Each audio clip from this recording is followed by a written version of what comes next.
Hello, my name is Jackie Hill and you're watching NC Live Basics.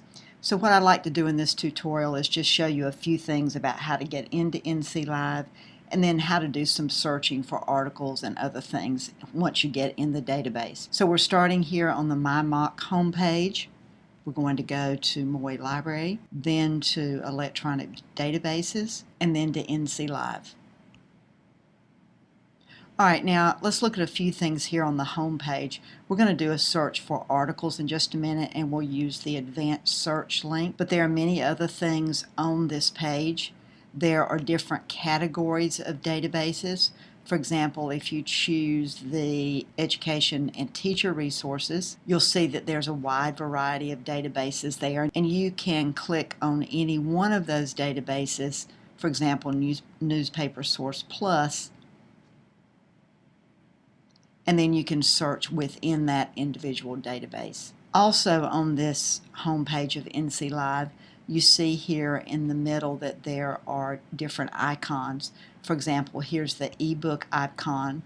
This gets you to the ebook portal where you can search these 6 ebook databases, and there is an individual tutorial in the online tutorial section about how to use the ebook tutorial. But basically you put your keyword search terms in this box and then you'll be searching a virtual library of 100,000 plus books. There's also an icon if you want to search images or videos.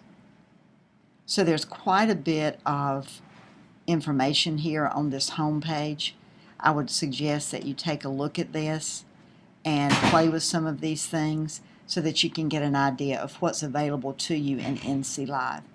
What I want to do now is show you how to search for an article.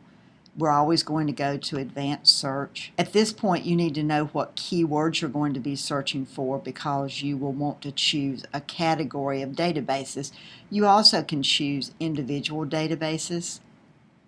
For example, you could choose Academic Search Complete and search in that database. But I usually tell students to start with choosing a category of databases. For example, if you were searching for agoraphobia, then I would suggest that you start with the category Psychology. And you'll notice that it's made up of several different databases.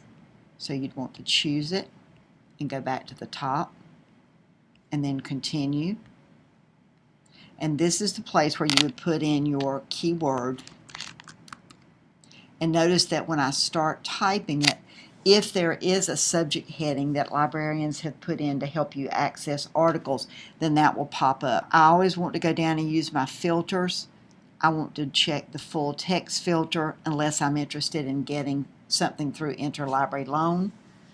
There is an individual tutorial on how to get articles and books through interlibrary loan, so if you're interested in that, you might want to take a look at that tutorial. If your professor has asked you to get a scholarly peer-reviewed journal article, then you would want to click the scholarly peer-reviewed journal filter.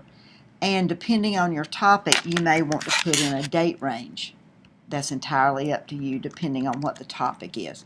I'm going to look for sources from the last 5 years. Now remember, I'm searching for articles now, and the computer now or the program is doing an integrated search of hundreds of databases. So we've got full text, 2008 to 2013 scholarly peer-reviewed articles, and we've got 350. That's too many articles to deal with, so we're going to try to narrow this down a little bit. I'm going to add another keyword. I'm going to add treatment. See what that does to my search. That should lower that number, 350, to 174. I'm going to go back up and select a field. In this case, I'm going to select title. So I'm telling it that I want agoraphobia in the title of the article so that I know that that article is about agoraphobia. And that should also reduce my number. And it does, down to 44. I could still add another keyword to reduce my number and to narrow the focus of my search. I might do something like, I'm going to do alternative treatments.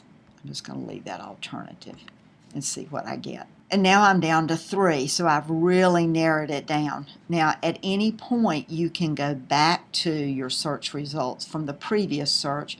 Just click on Search History.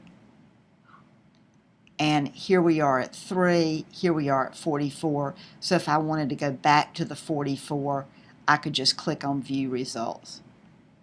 I'm going to close that up. Once I get here to the results list of the articles that it's given me, I can open one up. Here's the full text of the article. The PDF will show you the article just like it looks in the academic journal, complete with graphs, charts, pictures. And then also I've got this bibliographic information right here on the page, authors, what journal it comes from, International Journal of Clinical and Health Psychology. Here's the abstract that I can read to see if I'm interested in pursuing this article. And then over on the right, I've got all of these tools to help me deal with the article. I can add it to a folder in NC Live or in EBSCOhost. Make sure that you sign in if you start putting articles in folders so that you don't lose them. And all you do is sign in. If you have not created yourself an account, just to create a new account, make yourself an account, and then you can put things in folders, and you can create custom-made folders that you can store your tentative bibliography in. You can email these articles to yourself. Just put in your email address here, choose the citation format that you want, and it will send you a link to the article and the correct citation. You can save the article to your computer or a flash drive. You can cite the article. Here are your ready-made citations. You would just copy and paste this into your references page if you were using APA, or if you were using MLA. Make sure that you spot check these ready-made citations against a reliable source, either a manual like an APA or an MLA manual, the pocket style manual that some of you may have purchased, or one of the websites on APA, MLA, Chicago Turabian that are located on the library website under Research and Citation Tools. Occasionally you'll get one of these citations that is not done correctly, and you need to correct it to make sure that they've capitalized things correctly in the right order, that sort of thing. So this is how you find an article in an academic journal in NC Live. Remember that there are many, many resources in NC Live that you need to take a look at, and the best way to take a look at those and become familiar with them is just go into the database and start looking around and see what's available to you. If you need help with any of these resources, please let any of the librarians at Moy Library know, and we'll be glad to help you. Thanks.